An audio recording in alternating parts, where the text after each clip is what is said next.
Bharatiya Janata party नीत सरकार यानी कि केंद्र सरकार भयभीत है, किसी भी इशू के ऊपर बहस करने से भाग रही है। आरोप विपक्ष पर लगाते हैं। हम तो चर्चा करने के लिए तैयार थे, लेकिन जिस तरह का इन्होंने जुल्म किया है छात्रों पर, विद्यार्थियों पर, नौजवानों पर, तो क्या विपक्ष को ये पूछने का हक नहीं है कि कौन है इसका जिम्मेवार?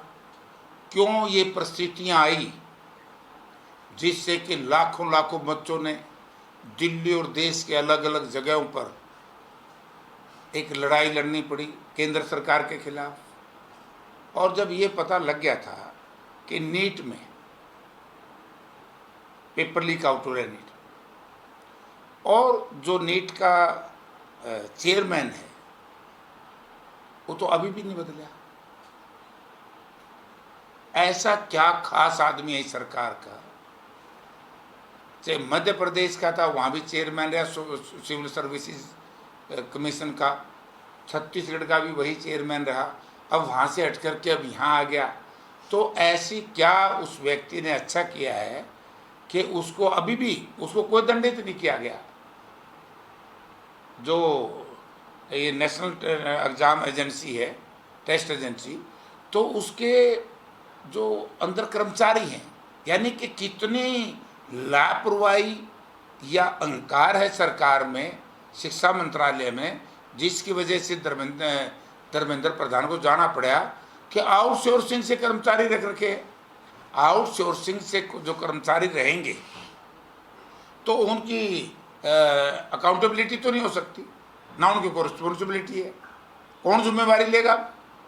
अब प्रधान जी ने इस्तीफा दिया, बच्चों के सामने सरेंडर किया। ये जीत है देश के छात्र छात्राओं की, नौजवानों। और जो दूसरा बना है एजुकेशन मिनिस्टर, उसकी तो आज 2-3 दिन से वीडियो चली रही हैं। यही करेक्टर है क्या भाजपा का? वो हर बार कांग्रेस पार्टी पे तरह तरह के आरोप लगाते थे। यही आचरण है क्या? शिक्षा मंत्री देश का कैसा हो, एचआरडी मिनिस्टर, कैसे कैसे लोग रहे आपने देखा होगा। इन्हीं की पार्टी के मुरली मनोहर जोशी की तरह बढ़िया, इन्हीं की पार्टी की चर्चा करें। वरना कांग्रेस पार्टी में जब यूपीए गवर्नमेंट थी, उससे पहले राजीव जी के टाइम में हमारी गवर्नमेंट थी, कभी इस तरह का काम हुआ? और ये क्या करते हैं कि जी 2012 में भी 11 में भी पेपर लीक हुए। देखिए, मैं एक बात कहना चाहता हूँ, 2011-12 में अगर पेपर लीक हुए तो ऐसे लोगों को वहाँ रखा गया, उनको निकाल दिया गया था। और ये हालत नहीं था जो आज हालत हुई है। आज तो जब से भारतीय जनता पार्टी सरकार आई है, इसी चेयरमैन ने पहले व्यापम घोटाला किया और अब यहाँ आके बैठ गया। ये अगर इसका ठीक तरीके से टोटल इन्वेस्टिगेशन करवा करके आप सारा हिसाब लगाएंगे तो ये पता नहीं कितने हजार करोड़ रुपए का बच्चों को नुकसान हुआ है। 40-40 लाख, 30-30 लाख एक एक बच्चा को लोगों से लेते थे। और जो इंटेलिजेंट बच्चे थे, जो गरीब घरों के बच्चे थे, साधारण परिवारों के बच्चे थे, जिनके पास धन नहीं था, सरमाया नहीं था, दौलत नहीं थी, उनके बच्चे जो टॉपर थे वो वंचित रह गए। वो बेचारे या तो आत्महत्या करने पर विवश हुए या वो डिप्रेशन में चले गए। तो कौन जिम्मेवार है इस व्यवस्था का? और उसके बाद अरे भाई, वो तो क्या प्रदर्शन ही कर रहे थे। शांति प्रजातंत्र में शांति प्रिय तरीके से प्रदर्शन करना को अपराध की श्रेणी में नहीं आता। वो तो माननीय है, सर्वोच्च न्यायालय ने भी मान लिया कि वो अपराध की श्रेणी में नहीं आता। और उसके बाद अब ये एक ड्रामा कर रहे हैं कि भाई हमने तो फायरिंग नहीं की, यही कह रहे हैं। रैपिड एक्शन फोर्स जो डिप्यूट की गई थी वहाँ पर, उन्होंने तो मान लिया कि पैलेट गन से गोली चली है। इनके रोजनामचा में लिखा हुआ है और उसको मानने के लिए तैयार नहीं। आप ये बताइए, 2000 मुझे जहाँ तक याद है 7 या 8 के अंदर ये जम्मू कश्मीर में यूज की जाती थी। उस पर भी बैन लग गया था। तो ये गन क्यों यूज हुई? और पैलेट गन क्या है तो बंदूक ही, 12 बोर राइफल तो है यार, 5 गोली तो इसमें भी आती हैं। तो फायर तो हुआ है। अब फायर की जिम्मेवारी किसी को तो लेनी पड़ेगी।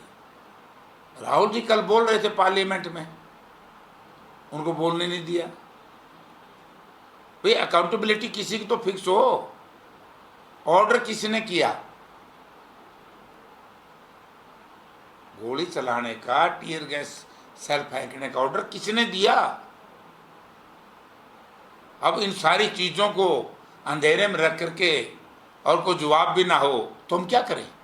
बताओ, विपक्ष के सामने क्या अपने नन्हे मुन्ने बच्चों को मरवा दे हम? हमारा जो भविष्य है, भविष्य तो आज सड़कों पर है। सर, आपने स्टूडेंट की जीत बताई है, वहीं अब जो पीएम मोदी पर टिप्पणी करने वाली एक लड़की युक्ति पर एफआईआर दर्ज हुई है नोएडा के अंदर, किस तरीके से आप देख रहे हैं? देखिए, अभद्र भाषा तो हमारी पार्टी का फैसला है। अब क्या है तो देखने से पता लगेगा क्या एफआईआर है। एफआईआर तो बहुत अच्छे बच्चों पे भी इन लोगों ने कर दी, और वैसे भी बीजेपी पे तो विश्वास उठ गया है कि बच्चों को और बच्चों के अभिभावकों को परेशान करने का तो प्रयास करेंगे। लेकिन अपशब्द या गंदी भाषा तो हम तो कभी इसको अच्छा मानते ही नहीं। लेकिन जो बच्चों पर लाठीचार्ज किया, टीयर गैस के गोले फेंक के, पहले तो उनको भी तो दंडित करो, उन पर भी तो पर्चे दर्ज करो, उनको तो सामने ले आओ। कौन है, कौन अथॉरिटी है जो आदेश देने वाली है? हमसे जुड़े रहने के लिए हमारे YouTube चैनल को सब्सक्राइब करें और नई वीडियो की नोटिफिकेशन के लिए बेल आइकॉन को दबाएं। अगर आप ये वीडियो Facebook पर देख रहे हैं तो लाइक जरूर करें और ज्यादा से ज्यादा शेयर करें। धन्यवाद।